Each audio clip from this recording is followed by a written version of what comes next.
राष्ट्रपति की कुर्सी पर बैठते ही द्रौपदी मुर्मू ने बता दिया अब देश में वो क्या करने वाली हैं। पहली बार भारत में कोई आदिवासी महिला राष्ट्रपति बनी है और अब भारत का इतिहास बदलने जा रहा है। प्रधानमंत्री मोदी ने द्रौपदी मुर्मू को ही राष्ट्रपति के लिए क्यों चुना था, इस रिपोर्ट में आपके हर सवाल का जवाब मिल जाएगा। भारत के पहले राष्ट्रपति डॉक्टर राजेंद्र प्रसाद से लेकर रामनाथ कोविंद तक जितने भी राष्ट्रपति रहे, हर किसी ने देश के लिए कुछ किया, लेकिन द्रौपदी मुर्मू कुछ ऐसा करने आई है जो अब तक नहीं हुआ। द्रौपदी मुर्मू जो करने वाली है, इसे खुद पीएम मोदी भी नहीं कर सकते थे। मुर्मू सिर्फ राष्ट्रपति की कुर्सी पर बैठने के लिए नहीं, बल्कि कुछ और करने आई है। इसका अंदाजा उन लोगों को भी नहीं था जो द्रौपदी मुर्मू को राष्ट्रपति बनते नहीं देखना चाहते थे। राष्ट्रपति की कुर्सी पर बैठने के बाद द्रौपदी मुर्मू ने खुद देश को बता दिया है कि आखिर एक चाय वाले ने देश की गरीब आदिवासी महिला को यहां तक क्यों भेजा है। सुप्रीम कोर्ट के मुख्य न्यायाधीश एनवी रमना ने द्रौपदी मुर्मू को शपथ दिलाई है। इस बीच अचानक से अपने ट्विटर पर द्रौपदी मुर्मू ने देश के लिए एक बड़ा संदेश भेज दिया। ये संदेश ऐसा था जिसे सुनकर पूरा देश हैरान है।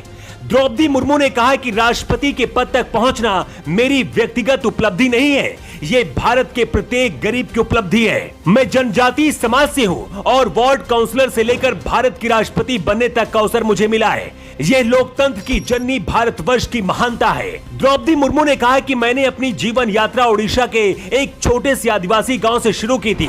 मेरे लिए प्रारंभिक शिक्षा प्राप्त करना भी एक बड़े सपने जैसा था, लेकिन अनेक बाधाओं के बावजूद मेरा संकल्प दृढ़ रहा और मैं कॉलेज जाने वाली अपने गांव की पहली बेटी थी। भारत के जवान जो परेशान हैं, अग्निवीरों की बात हो या पर सड़क पर चाय बेचने वाला, हर किसी के लिए राष्ट्रपति के पद पर बैठने के बाद मुर्मू ने जो कहा है उसे सुनना बहुत जरूरी है।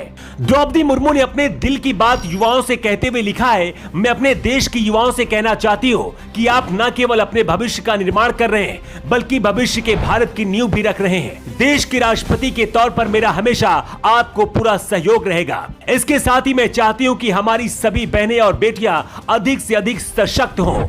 आजादी के बाद से भारत में बड़े पदों पर अमीर और ताकतवर लोग ही बैठते रहे हैं, छोटे और गरीब लोगों को मौका नहीं दिया जाता था। पहले देश का प्रधानमंत्री एक चाय वाला बना, अब देश की राष्ट्रपति ऐसी महिला बनी है जो गरीब और आदिवासी परिवार में पैदा हुई।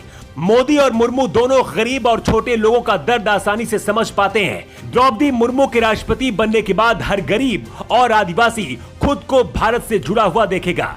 अगले 5 साल में द्रौपदी मुर्मू का मकसद होगा कि देश के अंदर कोई भी आदिवासी या फिर जनजातियों के लोग खुद को अलग नहीं समझे। मोदी ये खुद समझते थे कि ये काम सिर्फ द्रौपदी मुर्मू ही कर सकती थी। उड़ीसा के एक गरीब परिवार से निकलकर द्रौपदी मुर्मू देश की राष्ट्रपति बनी है।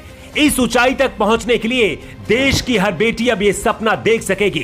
यही वजह की शपथ लेने के बाद ही द्रौपदी मुर्मू ने कह दिया है कि देश का हर बेटा और बेटी उनके बच्चे की तरह है, हर मुसीबत में मैं उनके साथ खड़ी रहूंगी।